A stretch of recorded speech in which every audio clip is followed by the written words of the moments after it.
ఇరాన్తో యుద్ధంపై Trump కీలక ప్రకటన చేశారు. ఇరాన్పై మరో 10 రోజులు దాడులు నిలిపివేస్తున్నట్టు చెప్పారు. ఇరాన్ అభ్యర్థన మేరకు ఈ నిర్ణయం తీసుకున్నామన్నారు ట్రంప్.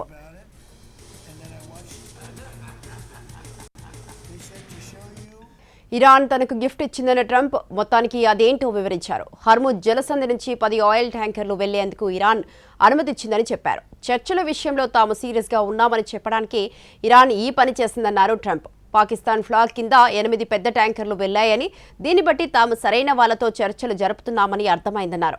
ఏదో విషయంలో క్షమాపణలు చెప్పి మరో 2 నౌకలను పంపిందన్నారు ట్రంప్.